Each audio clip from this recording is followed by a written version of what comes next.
So I think it came very clear in our last recording that for Plato,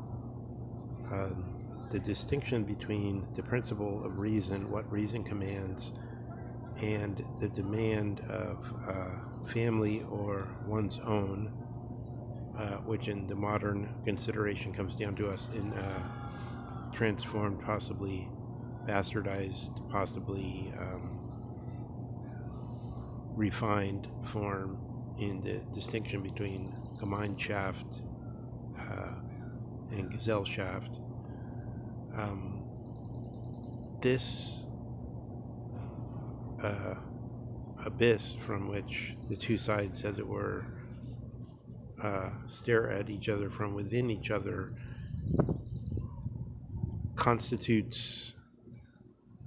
the problem that goes to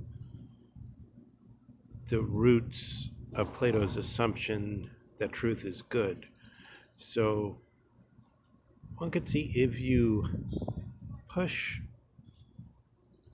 the notion, which comes very clear, for instance, they give you a reference to Isaiah Berlin's account of liberalism, that liberalism must exclude those features which would create a sort of, we call it in the modern, after Hannah Arendt's analysis, we speak of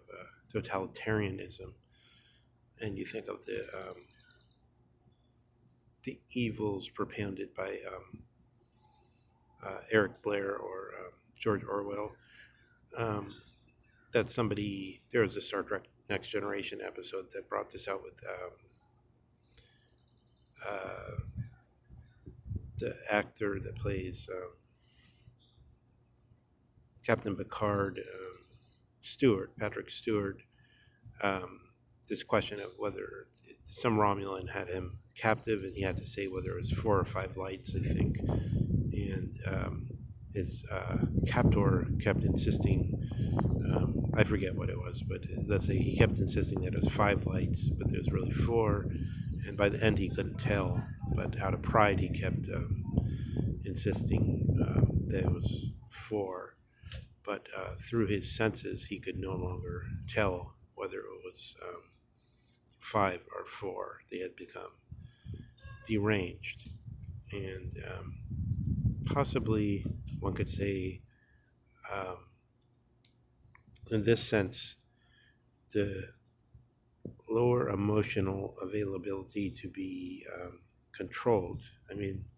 for instance, in this sense that Hitler brings out in Mein Kampf, in the sense you keep repeating things from authorities, and then people already want to believe them because they have something like this Rene Girard tendency to scapegoat, and then you keep saying the enemy is, you keep demonizing the enemy with slanders, and then eventually people kind of believe it because they want to believe it anyway, and because their so-called emotional primitivity allows for that manipulation. In the same way, this Gemeinschaft, what you would do when you're thinking about your own,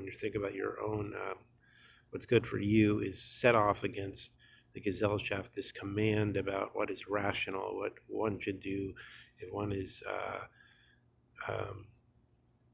doing for everyone rather than just for oneself, if one is following the law, if one is being like Euthyphro and even putting his own father on trial when it's called for by the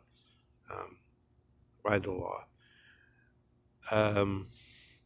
This is what Plato is struggling with in a way in his essence, and Strauss says Kochev had failed to understand this and therefore come to all sorts of false conclusions. The close considerations are not just the ego, but over and again, and it's a very hard pill and an unsugared pill for Americans to swallow, but the family, which is the most, as it were, the highest of the highest values for the Americans, alongside of the freedom, which, however, has very mundane meanings in practice, such as driving, and therefore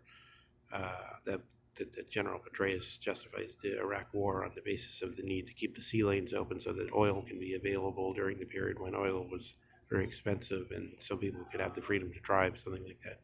But nonetheless, that freedom would also extend to the members of one's family or one's near and dear in general, one's friends and family.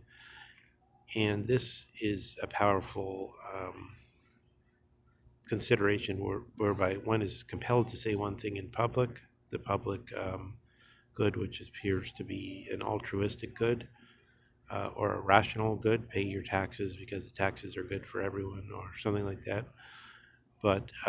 this good that was recognized as good by the rational part of the soul is nonetheless rejected by the other parts of the soul. This, I think, in connection with the Euthyphro reflection, we should keep in mind. Further on the Euthyphro reflection is this notion about whether the rational good, as the God, as the ego arbiter, or the theoi, as what's working in us as a conscious, so to speak, is able to cause the action of the actor, as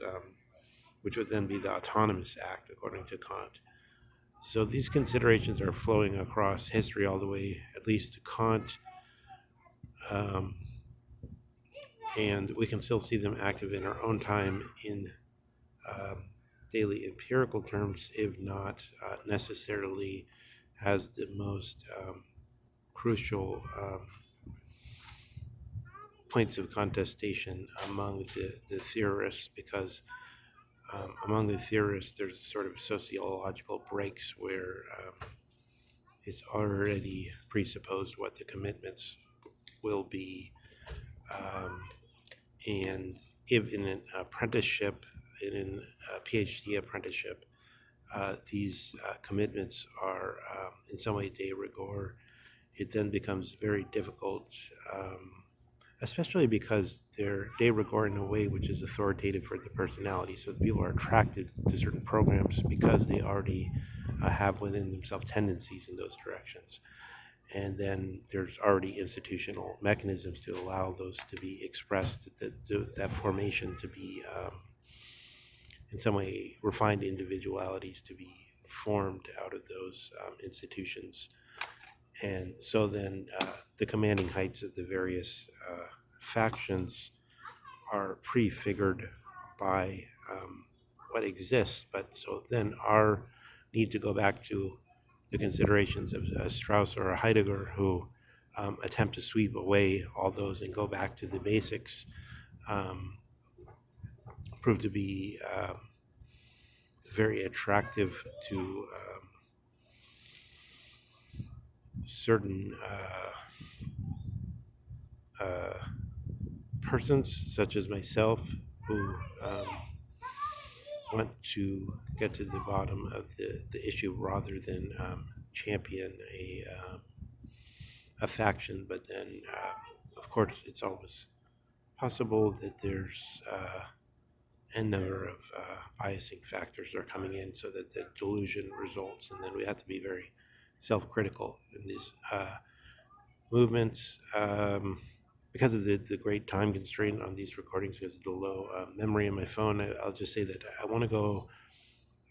bring this consideration in the Euthyphro in connection to the considerations in Anselm's so-called definition of God, but which may be a prayer rather than a definition. But Thomas did understand it as somehow as an attempt at a rational definition or demonstration of through candor. But so I want to look at that in the next one, and I think all these reflections should be somehow we should attempt to hold them together in one thought, which is in a way how Leo Strauss explained to himself the notion of genius, and he thought that Heidegger could perhaps hold more considerations such as his fourfold in the architecture investigation in his thinking all at once, more considerations all into one thought. So we should attempt to do the same ourselves to the best that we can with these somewhat various but concomitant interflowing subject matter.